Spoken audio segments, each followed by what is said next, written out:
got no rules, I count 'em.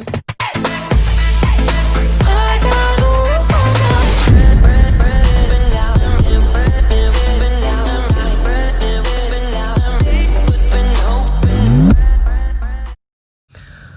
Bismillahirrahmanirrahim. Assalamualaikum warahmatullahi wabarakatuh. Pertama-tama marilah kita panjatkan puji serta syukur kita kehadirat Allah Subhanahu wa taala, karena atas berkah dan hidayahnya kita semua dapat menjalani kehidupan kita secara baik dan juga sehat walafiat semuanya. Amin.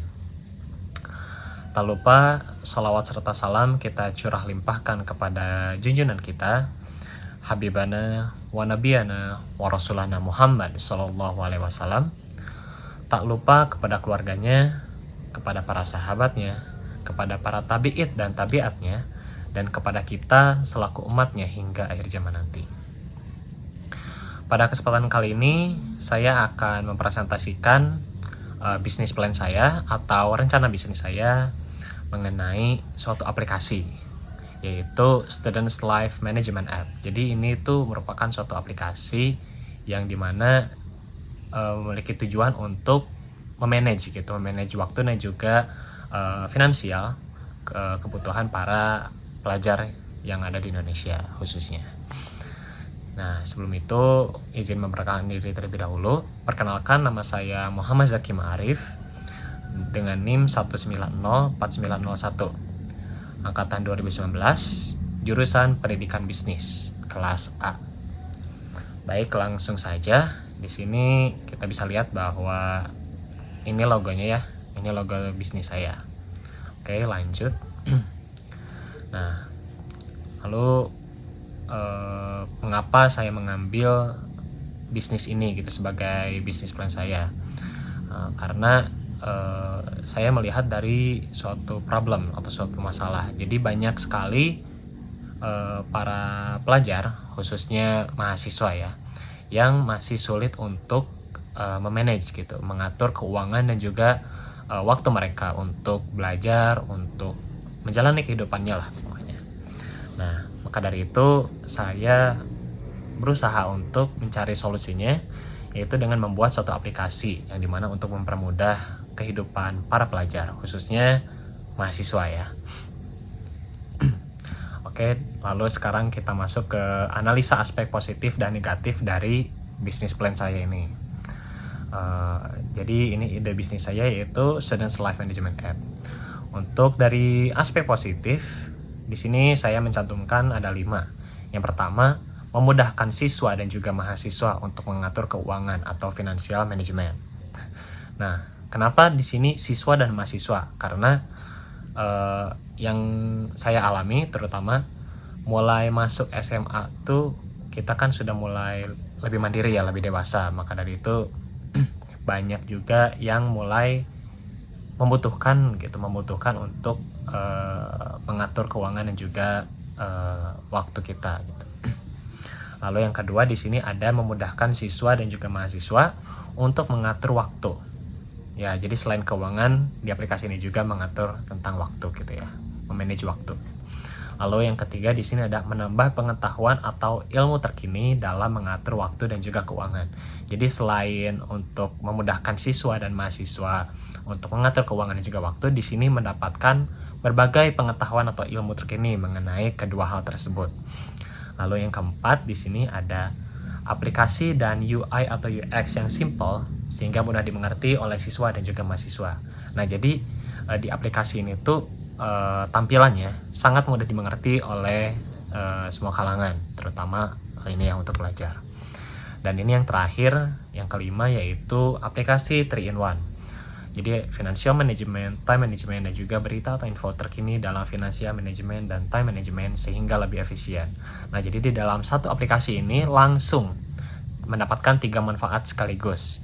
Nah, jadi financial managementnya ada, lalu time managementnya juga ada, dan juga mendapatkan berita dan info terkini. Jadi mendapatkan pengetahuan secara langsung di aplikasi ini.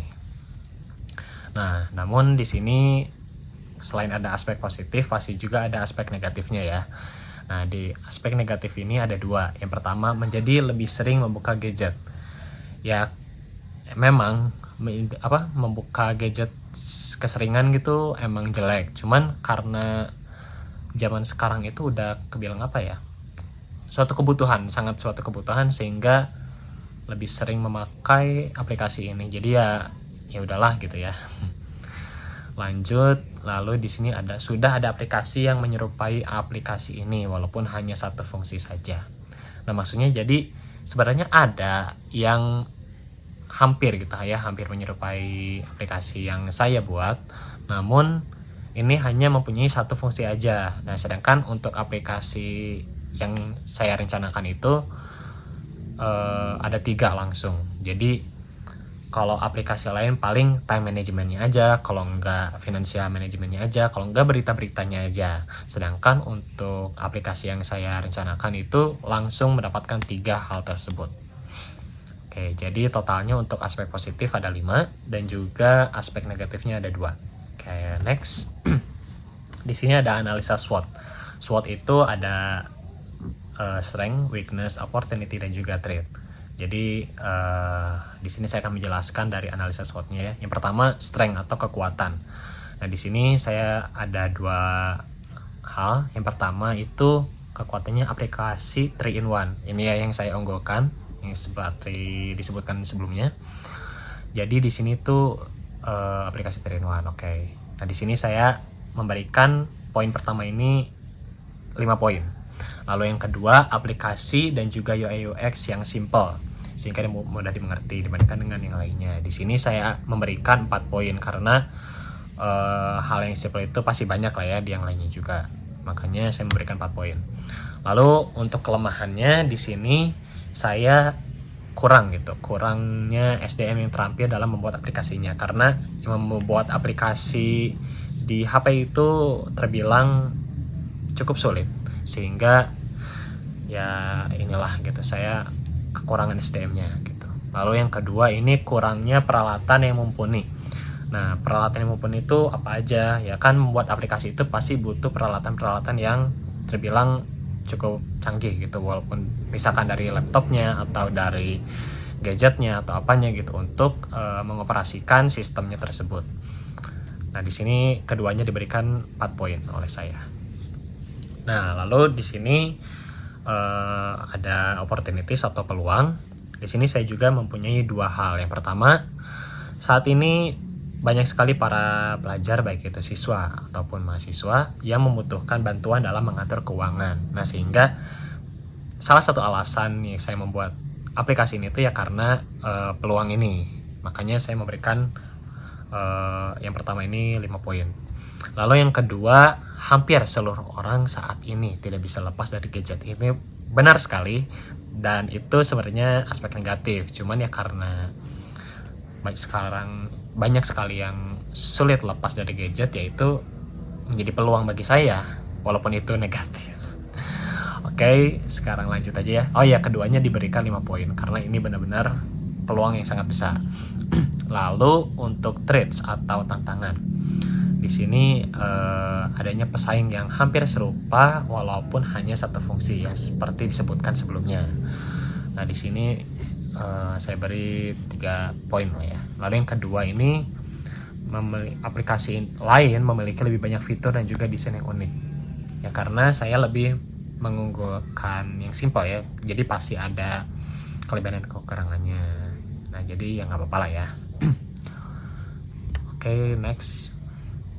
Nah, di sini saya akan menjelaskan kuadran aspek kuadrannya ya. Jadi dari analisis SWOT tersebut kita dibuat kuadran agar kita tahu gitu posisi mana peluang bisnis kita itu di kuadran mana gitu, sehingga apakah ini bagus untuk dilanjutkan ataupun tidak.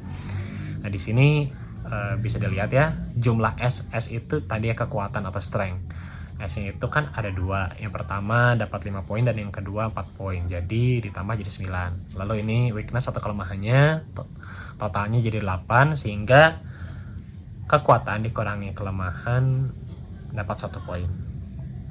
Lalu yang kedua ini opportunities-nya ada 10, lalu traits-nya ada 8, sehingga selisih peluang dan juga ancaman itu 2. Nah, karena kita sudah menghitung hal tersebut, maka dari perhitungan di atas itu ide bisnis yang saya punya itu berada di kuadran 1, sehingga hal ini bagus gitu untuk dilanjutkan dan juga dijalankan, dan juga sebisa mungkin sesegera mungkin ya, karena masih banyak saingan mungkin. Oke, lanjut. Nah, ini untuk daftar para pesaing. Pesaingnya di sini ada 3, dan ketiganya itu sebenarnya hampir sama. Soalnya ya intinya kegunaannya sama, cuman ya karena saya memiliki kelebihan yaitu aplikasi 3-in-1. Soalnya di ketiga pesaing ini semuanya hanya memiliki satu kelebihan saja, alias ya mempunyai satu fungsi gitu. Baik itu cuma time management doang atau financial management doang gitu. Nah, bisa dilihat tuh aplikasinya sudah dipublish, terus fiturnya beragam, UI UX-nya yang unik dan juga bagus, dan juga rating cukup baik. Ini rata-rata seperti ini ya. Dan kekurangannya juga sama, ini rata-rata. Yang pertama, fokus di time management saja atau di financial management saja. Lalu masih banyak beberapa bug atau gangguan mungkin ya, permasalahan di aplikasinya. Lalu tampilan atau UI UX-nya yang sulit dimengerti karena berbagai banyak fitur dan juga unik gitu, sehingga masih agak sulit untuk dipahami. Lalu satu lagi, di sini cuma ada di App Store doang atau iOS, untuk Apple doang, kalau enggak untuk di Android doang gitu. Sedangkan untuk aplikasi yang saya rencanakan ini rencananya ada di kedua OS gitu, kedua operating system gitu. Oke, next. Nah, dan ini logo dari bisnis plan saya. Untuk alasannya kenapa saya memakai logo ini, yang pertama dari warna dulu ya, filosofi warna. Untuk filosofi warna ini yang pertama dari warna biru. Kenapa warna biru? Karena saya pikir biru itu merupakan suatu hal yang membuat nyaman gitu, hal yang membuat nyaman, tenang. Nah, kenapa saya memakai warna biru ya? Karena saya ingin dengan adanya aplikasi ini itu membuat para pelajar itu tenang dan juga nyaman, karena para pelajar itu dapat memanage waktu dan juga finansialnya secara baik gitu, sehingga merasa nyaman. Lalu warna hitam ya ini agar merasa lebih elegan gitu, sehingga karena aplikasi ini tuh ya biar terlihat elegan aja gitu. Oke, lanjut. Lalu di sini ada dari bentuk-bentuknya ya, dari gambar. Yang pertama ini ada tiga orang. Nah, 3 orang di sini itu maksudnya lebih dari 1 orang alias banyak gitu, sehingga ini tuh menandakan bahwa ini tuh pelajar. Kenapa pelajar? Karena di atasnya itu ada toga ya. Nah, itu tuh toga menandakan bahwa ini tuh orang-orang yang menjunjung pendidikan gitu, karena di atas kepala ya, jadi seolah-olah menjunjung suatu pendidikan, sehingga ini tuh orang-orang yang bertujuan untuk mendapatkan pendidikan yang baik gitu. Jadi tujuannya untuk meraih pendidikan yang baik. Lalu di sini lingkaran-lingkaran ini ya seperti seperti modern gitu, kelihatannya modern. Nah, ini maksudnya karena kan ini tuh satu aplikasi gitu, sehingga ini tuh kan kayak teknologi atau apa. Nah, sehingga ini tuh menandakan bahwa lingkaran ini tuh semacam suatu teknologi gitu. Nah, sedangkan kenapa berbentuk lingkaran ini, karena dengan adanya teknologi ini gitu, dengan adanya aplikasi ini untuk menghimpun para pelajar yang menjunjung pendidikan untuk memudahkan jalannya untuk memanage waktu dan juga uangnya, sehingga ya inilah kita alasannya. Lalu di bawahnya kenapa namanya Students Life Management App ya, karena emang ini tujuan bisnis plan saya gitu, jadi ditulis saja gitu. Oke, next. Nah, di sini lanjut aja ke deskripsi produk. Yang pertama, produk yang dijualnya apa sih gitu. Nah, ya produknya itu aplikasi ini gitu, aplikasi dan juga ada beberapa fitur yang premium di dalamnya. Nah, jadi ini tuh aplikasi untuk di smartphone yang mendukung sistem di iOS dan juga di Android. Jadi di kedua sistem ya, yang ditujukan untuk siswa dan juga mahasiswa yang membutuhkan pengingat dan juga pengetahuan mengenai time management dan juga financial management agar menjalani kehidupannya secara lancar dan juga teratur sebagai siswa dan mahasiswanya. Lalu manfaat dari produk ini, yang pertama itu ada memudahkan siswa dan mahasiswa untuk mengatur keuangan. Yang keduanya untuk memudahkan mahasiswa dan juga siswa untuk mengatur waktunya. Dan yang terakhir menambah pengetahuan atau ilmu terkini dalam mengatur waktu dan juga keuangan. Oke, next. Di sini ada keunikan dan keunggulan produk. Nah, unik dan unggulnya dari aplikasi saya itu ya tadi pernah disebutkan ya. Sehingga di sini tuh aplikasi 3-in-1. Soalnya ini tuh belum ada sama sekali di manapun, aplikasi manapun. Soalnya rata-rata ya hanya satu saja gitu. Kalau nggak financial management saja, kalau nggak time management saja, dan juga info-info saja gitu. Nah, sedangkan di aplikasi saya ini benar-benar dapat 3 hal tersebut langsung dalam satu aplikasi itu. Lalu yang kedua ini ada aplikasi dan UI UX yang simple.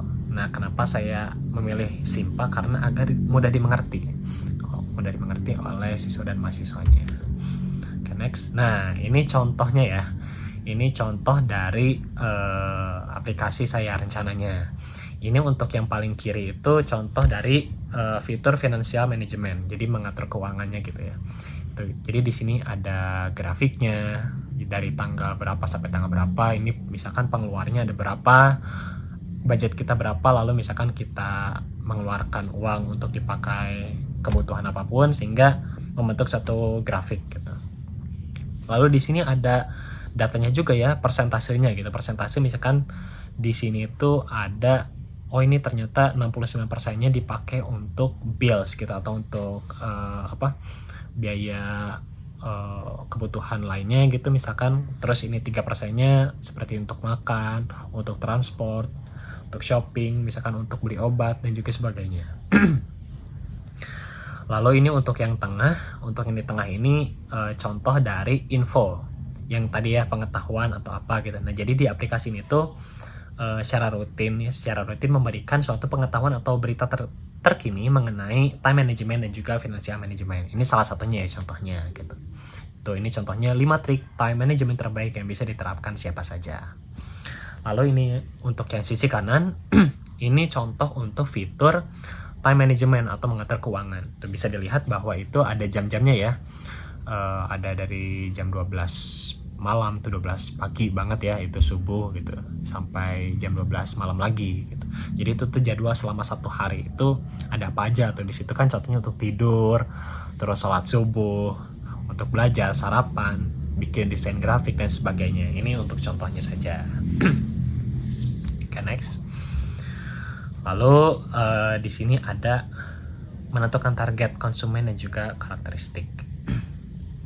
Yang pertama dari segmentasinya. Sebenarnya segmentasi itu apa sih? Nah, di sini ada penjelasannya ya, bahwa segmentasi itu merupakan suatu pengelompokan konsumen menjadi beberapa kelompok sesuai dengan kesamaan suatu ciri atau ciri tertentu. Nah, di sini ada 3 hal. Yang pertama saya akan menjelaskan dari segi geografinya. Nah, yang pertama saya memilih negaranya Indonesia karena saya dalam aplikasi ini ingin menggunakan bahasa Indonesia saja, karena masih banyak para pelajar mungkin ya yang belum terlalu paham dengan bahasa asing seperti Inggris dan juga sebagainya. Lalu untuk target di provinsinya ada 5. Saya lebih mengutamakan di Pulau Jawa ya, sehingga provinsinya di Jawa Barat, Jakarta, Banten, Jawa Tengah dan juga di Jawa Timur. Lalu untuk kotanya sendiri di sini ada banyak ya, ada Bandung, Cimahi, Bogor, Bekasi, Depok, pokoknya inilah ya, ada di sini gitu semuanya. Oke, next. Lalu di sini untuk demografi. Nah, demografi di sini untuk jenis kelaminnya itu kedua-duanya ya, baik laki-laki maupun perempuan. Lalu untuk usianya dibagi menjadi 4, ada bayi sampai balita, lalu ada remaja, dewasa dan juga manula atau lansia. Lalu untuk tingkat pendapatannya juga ini ada 3. Jadi ada tingkat pendapatan yang atas, menengah dan juga bawah. Lalu untuk tingkat pendidikannya bisa dari PAUD dan juga TK disatukan. Lalu ada SD, SMP, SMA, perguruan tinggi dan juga sudah kerja. Dan untuk agama di sini yang beragama ya, ada Islam, Kristen, Hindu, Buddha, Katolik, Konghucu. Lalu di sini hal yang terakhir yaitu psikografi. Nah, di sini saya ada 3 yaitu masyarakat berkehidupan seadanya dan masyarakat berkehidupan serba ada. Lalu gaya hidup sederhana dan gaya hidup yang mewah, dan yang terakhir hemat dan juga boros. Oke, nah di sini targeting itu udah ini ya. Jadi kita tuh udah memilih suatu calon konsumen gitu dari kelompok konsumen yang telah dikelompokkan di segmenting tadi ya, yang sebelumnya gitu, yang cocok untuk diberikan produk kita atau aplikasi yang tadi ya. Oke. Dari segi geografi itu saya yang pasti ya negaranya Indonesia, lalu provinsinya saya lebih dikhususkan di Jawa Barat dan juga DKI Jakarta. Karena ya apa ya, biar lebih gampang aja gitu. Lalu untuk kota yang sekitaran Bandung aja sih, yang dekat sama Bandung, yaitu kelima hal ini, lalu kabupaten juga ini gitu. Kenapa ya? Alasannya tadi karena daerah yang disebutkan tadi itu apa ya, yang dekat-dekat sama saya gitu, sehingga lebih apa ya, lebih tertangani gitu.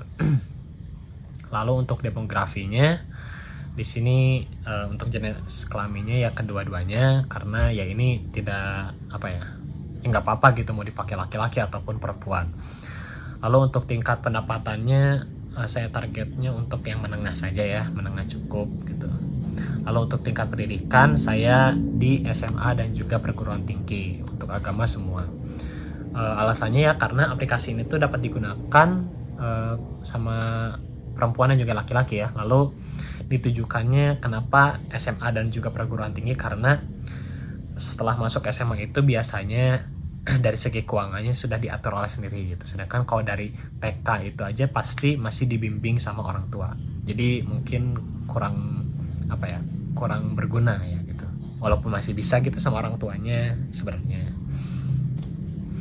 Lalu untuk psikografinya di sini saya apa ya, targetnya yaitu untuk masyarakat berkehidupan seadanya. Lalu untuk gaya hidup yang sederhana dan juga untuk yang boros. Kenapa saya milih boros ya? Karena kalau orang yang boros itu ya pasti dia tuh apa ya, berpikir gitu, kok ini saya boros gitu. Makanya dengan adanya aplikasi ini dapat gitu mengurangi tingkat keborosannya gitu. Oke, next.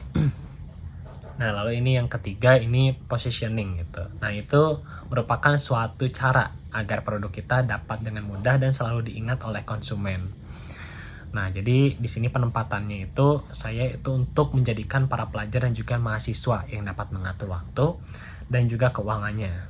Sehingga Students Life Management memberikan kemudahan untuk mengatur waktu dan keuangan dengan efisien dan mudah. Lalu saya memiliki slogan untuk bisnis ini, yaitu efisiensi waktu dan uang dengan mudah. Nah, jadi kenapa saya memakai slogan ini ya, karena emang tujuan dari aplikasi ini tuh ya untuk mengefisiensi waktu dan juga uang untuk para pelajar ya, sehingga dia lebih apa ya, kehidupannya lebih berjalan dengan baik gitu. Next. Nah, di sini apa keunggulan produk atau jasa kamu? Jasa saya ya. Yaitu langsung aja dijelasin di sini apa saja produk atau jasa yang kamu jual, sebutkan dan jelasan. Di sini saya menjual produk saya yaitu sebuah aplikasi. Yaitu untuk kalangan para pelajar dan juga mahasiswa yang memiliki kelebihan daripada aplikasi lain, yaitu aplikasi 3-in-1 yang telah disebutkan sebelumnya. Lalu selain itu tampilannya juga yang simple dan juga mudah dimengerti oleh para pelajar. Dan juga aplikasi ini kompatibel di Android dan juga iOS, sehingga aplikasi ini dapat digunakan baik di iPhone atau di Android lainnya lah gitu, seperti itu. Lalu untuk saingan ya gitu, untuk apa sih produk yang serupa gitu, yang hampir serupa itu ada gak sih gitu? Ada, yaitu aplikasi Toggle untuk iOS, lalu Expense Manager di iOS juga, dan juga Smarter Time di Android. Sebenarnya masih ada beberapa aplikasi lain, cuman ya saya cantumkan ini saja ya. Nah, jadi ketiga aplikasi ini tuh untuk mengatur waktu ya, dan juga untuk mengatur keuangan gitu sama saja. Cuman ya perbedaannya ya tadi, aplikasi saya itu ada 3 fitur sekaligus. Oke, next. Oh ya, di sini ada ya apa yang membedakan produk dengan produk saya dengan produk lainnya, yaitu aplikasi ini tuh yang saya itu aplikasi 3-in-1. Jadi time managementnya ada, financial managementnya ada, dan juga berita atau pengetahuan terkini mengenai kedua hal tersebut itu juga ada. Lalu perbedaan yang keduanya, saya juga memiliki aplikasi di kedua iOS gitu. Jadi aplikasi ini tuh bisa dipakai di iOS atau Apple yang gitu-gitulah, maupun di Android gitu. Lalu keunikannya itu ya masih yang tadi ya, sebenarnya keunikannya masih yang tadi aja gitu, soalnya kan berbeda dari yang lain gitu. Oke, next. Nah, rencana apa yang akan saya lakukan agar keunikan atau keunggulan produk atau jasamu dapat dilihat oleh konsumen? Nah, rencana dari saya sendiri, saya akan memasarkannya di mana-mana. Jadi, saya akan dipasarkan di Instagram, di Facebook, di Twitter menggunakan ads gitu. Jadi ada Instagram ads, YouTube ads, Facebook ads, dan juga sebagainya. Nah, selain itu, saya juga akan mengendorse ke influencer yang udah banyak gitu followersnya, sehingga dapat tersebar secara cepat gitu. Dan saya lebih khususnya untuk influencer yang lebih ke pendidikan gitu. Nah, lanjut. Di sini ada strategi pemasaran atau marketing mix 4P. 4P itu apa aja sih? Nah, ini ada produk, ada promosi, ada price, harga, atau distribution, ya gitulah pokoknya. Untuk dari produk dulu ya, produk atau jasa. Nah, produknya apa saja yang dijual, lalu detailnya seperti apa, dan macam-macamnya apa saja. Ya, di sini produk saya itu ya aplikasi yang telah disebutkan sebelumnya. Jadi ini tuh merupakan suatu aplikasi yang di dalamnya dapat mengatur time management, financial management, lalu juga ada berita dan info terkini mengenai kedua hal tersebut. Lalu selain itu juga dapat ngobrol langsung dengan para pemberi berita atau informasi. Jadi bisa tanya jawab gitu dengan fitur yang ketiga tadi ya. Jadi ada berita atau info terkini. Jadi itu juga kita juga bisa nanya gitu. Misalkan ada kayak tadi 5 hal penting gitu mengenai time management misalkan. Lalu kita tuh bingung misalkan ini apa aja, atau misalkan kayak gimana, bisa nanya langsung lewat aplikasinya. Nah, namun itu untuk fitur berbayar. Oke, next. Untuk harganya itu ada range-nya kisaran 15 sampai 16 ribu ya. Oke, next. Jadi ini untuk salah satu fiturnya. Lalu di sini ada tempat atau distribusi. Nah, tempatnya itu saya akan dipasarkan di iOS atau App Store ya. Lalu juga di Play Store untuk di Android. Nah, lalu untuk diaksesnya saya masih di kisaran Indonesia sih ya. Jadi untuk di wilayah Indonesia saja, belum di luar negeri. Lalu untuk promosi saya akan memasangnya di Instagram Ads, Facebook Ads, YouTube Ads, dan juga sebagainya. Dan juga saya akan insya Allah saya akan membuat Instagram yang resmi, Facebook yang resmi juga, dan Twitter yang resmi untuk berbagai macam info yang lainnya lah yang untuk dibutuhkan. Oke, next. Nah, di sini ada menghitung biaya marketingnya ya. Di sini ada 7 nih. Yang pertama untuk cetak poster promosi. Ya, untuk yang awal itu saya rencananya cuma 50 dulu ya. Jadi masih yang dekat-dekat lah gitu. Di sini ya harga satuannya 200, lalu harga totalnya 10.000. Lalu yang kedua ini saya akan pasang Instagram Ads. Nah, di sini saya akan pasangnya 5 hari terlebih dahulu dengan harga satuannya 20.000. Sehingga harga satuan di sini harga per hari ya maksudnya. Nah, sehingga harga totalnya kurang lebih 100.000. Untuk Facebook Ads-nya 10 hari, harganya setengah dari harga Instagram Ads, sehingga lebih murah gitu, dan harganya jadi 100.000. Lalu untuk Google Ads, nah satu keyword ini kurang lebih 500 harganya. Jadi saya akan memakai satu keyword saja dulu. Jadi langsung saja Students Life Management App gitu di Google Ads gitu. Ya harganya cuma 500. Jadi ya udah pasang aja gitu. Lalu untuk daftar Play Store. Nah, ternyata daftar ke Play Store ini terbilang cukup mahal, yaitu di kisaran 375.000 untuk didaftarkan di aplikasi Play Store, sehingga dapat diunduh oleh seluruh pengguna Android ya. Dan di sini App Store ternyata lebih mahal lagi. Jadi untuk pengguna iOS alias Apple, produk Apple, ternyata di sini tuh untuk mendaftarkannya di 1.500.000 untuk satu aplikasi. Nah, untuk endorse di sini saya mungkin untuk awal-awal 10 orang terlebih dahulu. Dan per orangnya cuma 50.000 ya, karena ini masih awal, sehingga ya mohon dimaklumi gitu. Sehingga total dari biaya marketingnya itu kisaran 2.585.500. Oke, next. Nah, untuk rancangan produksi sendiri, untuk laptop saya sudah punya, walaupun cuma satu sih. Nah, untuk satunya lagi paling lewat karyawan saya gitu. Lalu untuk smartphone-nya 2 sudah ada, sehingga tidak usah dimasukkan ke biaya, dan juga aplikasi. Nah, aplikasi ini saya membutuhkan 7 aplikasi untuk membuat satu aplikasi. Dan saya belum memiliki aplikasinya, tapi rata-rata ya setahu saya aplikasinya itu semuanya gratis. Oke, sehingga biayanya 0 rupiah. Oke, alhamdulillah. Lalu untuk biaya lain yang dibutuhkan untuk memulai usaha. Nah, di sini yang saya butuhkan selain yang tadi itu ya karyawan. Karyawannya di sini pembuat app-nya sekaligus sebagai customer service. Lalu juga untuk admin medsos sekaligus content creator untuk di medsos tersebut. Sehingga saya membutuhkan kurang lebih 3 orang sih di sini. Sehingga di sini biayanya 1 juta per orang untuk awal-awal, sehingga yang dibutuhkan untuk 3 orang ya 3 juta. Oke, next. Lalu di sini ada tahap-tahapnya nih. Tahap produksinya itu seperti apa? Tahap produksi aplikasi saya itu seperti apa ya? Nah, untuk tahap pertamanya itu yang pasti kita itu harus berkumpul seluruh karyawan untuk berdiskusi untuk bagaimana cara menciptakan aplikasi ini gitu. Lalu tahap keduanya pembagian tugas ya pasti ya. Jadi setelah diskusi itu pasti ada hasilnya, yaitu pembagian tugas.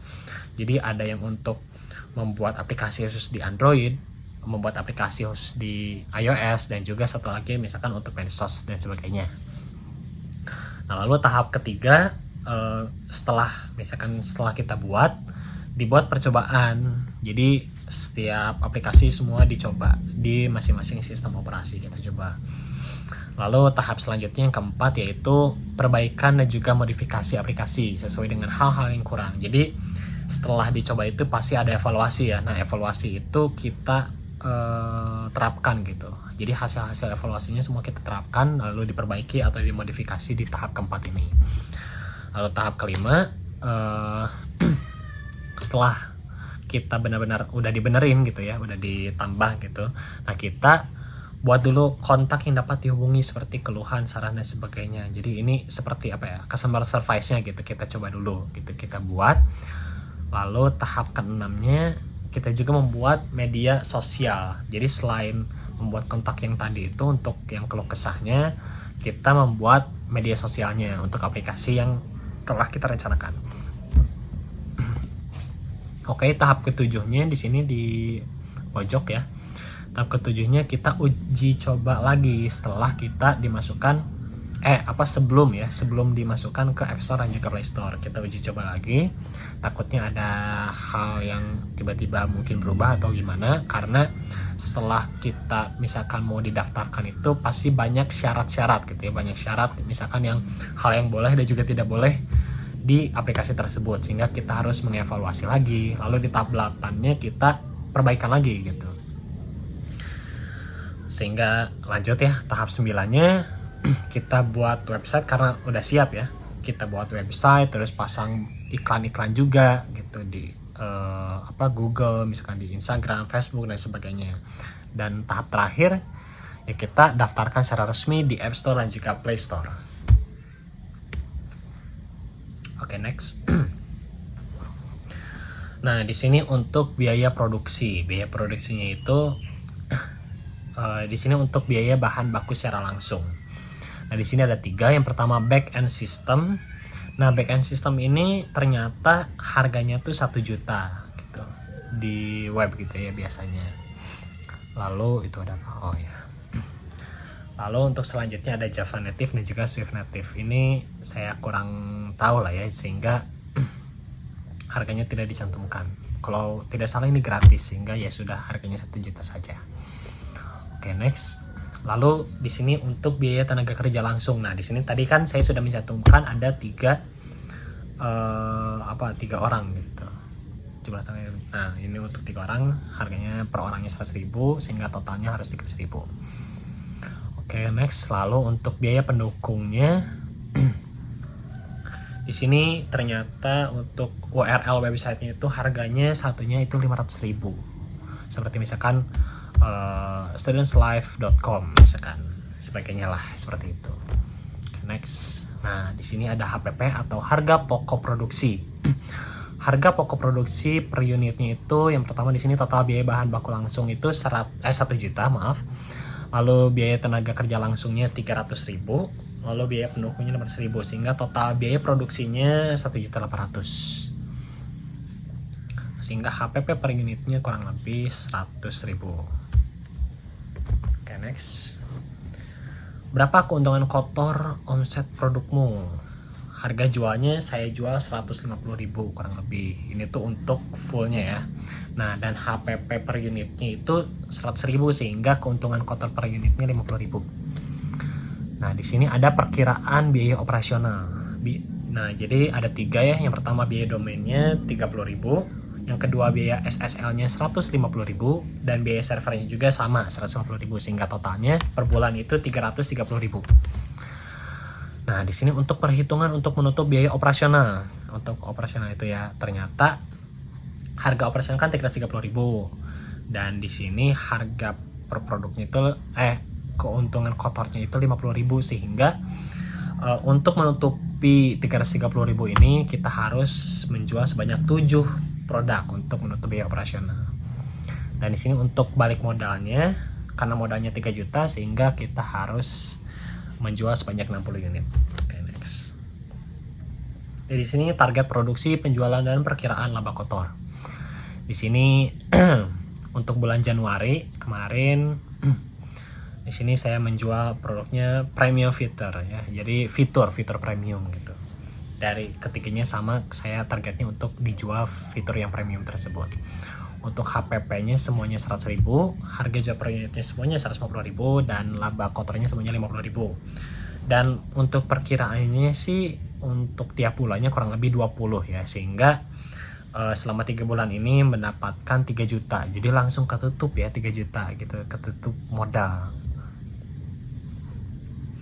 Nah, di sini karena kita udah tahu laba kotornya dari bulan Januari, Februari dan juga Maret masing-masing 1 juta, kita yang biaya operasional itu dimasukkan untuk menghitung perkiraan laba bersihnya sehingga per bulannya dikurangi sehingga ya dapat di bulan Januari laba bersihnya 670.000, Februari juga sama dan Maret juga sama. Nah, di sini langsung yang terakhir ya, yang terakhir itu BMC atau Business Model Canvas. Jadi saya akan menjelaskan BMC ini. Yang pertama ini dari nama usaha. Nama usaha dari saya sendiri itu ya Students Life Management App gitu. Jadi ini tuh jenis usahanya ya suatu aplikasi gitu, aplikasi di smartphone. Lalu untuk deskripsi singkatnya sih produknya ini ya merupakan satu aplikasi gitu. Suatu aplikasi di smartphone yang mendukung sistem iOS dan juga di Android untuk memudahkan kehidupan siswa dan juga mahasiswa dalam hal time management dan juga financial management. Lalu untuk produknya sendiri itu selain hal yang tadi deskripsinya ya, yaitu keunggulannya itu ada aplikasi 3-in-1 yang telah disebutkan sebelumnya. Jadi 3-in-1 itu ada financial management, fitur time management, dan juga fitur mengenai berita dan info terkini untuk mendapatkan pengetahuan dari financial dan time management tersebut. Dan juga aplikasi ini tuh ya tampilannya yang simpel sehingga mudah dimengerti. Oke. Nah, kegiatan utamanya itu di sini ada 4 ya. Yang pertama, menerima kritik dan saran. Nah, jadi dengan adanya aplikasi ini tuh ya kita menerima kritik dan saran. Jadi misalkan kita ada suatu fitur yang mungkin kurang enak gitu di para pengguna, jadi kita menyediakan kritik dan juga saran gitu. Lalu ada pemeriksaan bug. Nah, jadi selain itu kegiatan utama dari kita itu rajin untuk memeriksa sistem di aplikasinya itu, karena pasti aja ya tiap aplikasi itu walaupun yang udah besar seperti Facebook dan sebagainya, tetap sampai saat ini pun masih banyak bug, sehingga kita harus memeriksa secara terus menerus. Lalu kegiatan utamanya peningkatan kualitas aplikasi. Nah, karena kita menerima kritik dan saran yang sebelumnya, sehingga kita setelah mendapatkan kritik dan juga saran, kita akan berusaha untuk meningkatkan aplikasi kita gitu untuk menjadi kualitas yang lebih baik gitu. Dan intinya melayani ya, sama seperti kritik dan juga saran. Lalu sumber daya utamanya itu ada 4 juga. Yang pertama komputer atau PC, yaitu untuk mengoperasikan aplikasi ya, untuk pembuatan aplikasi dan sebagainya. Lalu smartphone, ini untuk mengakses aplikasi tersebut. Lalu aplikasinya ya aplikasi yang saya jual, dan juga customer service, admin message, dan juga programmer ini untuk para karyawannya. Lalu target konsumennya ini yang pasti remaja dan dewasa, karena untuk tingkat SMA dan juga kuliah. Lalu untuk laki-laki dan perempuan bisa, dan juga tingkat penempatan yang menengah, karena ini terbilang cukup murah aplikasinya. Lalu strategi penjualannya ini yang pertama dijual di Play Store, App Store, dan juga website. Karena kita punya website, jadi kita juga memasarkan dan juga memasang aplikasinya selain di kedua store tersebut, kita dipasang di website. Lalu pasang iklan di Facebook Ads, di Instagram Ads, di YouTube Ads, dan juga sebagainya. Lalu kita buat aplikasi medsos juga seperti di Instagram, Facebook, dan juga Twitter, itu untuk yang resmi. Dan juga ini strateginya in-app purchase, maksudnya pembelian di dalam aplikasi. Nah, ternyata pas udah kita beli aplikasinya, di dalamnya itu ada fitur premium yang dijual tadi, yang dijelaskan sebelumnya ya. Jadi itu tuh fitur premium, sehingga itu untuk akses yang lebih lengkap lagi. Itu strategi penjualan ya. Dan juga strateginya dipasarkan juga ya, diiklankan oleh selebgram atau untuk orang-orang yang followers di Instagramnya besar gitu. Oke, next. Lalu rencana keuangannya ini untuk biaya marketingnya tadi itu 2.585.500. Lalu untuk biaya pekerjanya kurang lebih 3 juta. Lalu biaya produksinya 1.800.000 dan biaya operasionalnya 330.000. Nah, untuk modal usaha di sini, untuk modal dari pribadi saya sendiri itu kurang lebih 5 juta insyaallah. Dan untuk sponsorship itu kurang lebih 5 juta. Ini sponsornya bisa dari berbagai hal, baik itu dari misalkan untuk sistemnya, sistem operasinya, atau sebagainya. Oke, mungkin cukup sekian yang dapat saya sampaikan. Mohon maaf bila banyak tutur kata yang salah ya dari tadi, mohon maaf sekali. Lalu sangat terima kasih kepada kalian semua yang telah memperhatikan presentasi saya secara baik gitu. Oke, mungkin cukup sekian. Wassalamualaikum warahmatullahi wabarakatuh.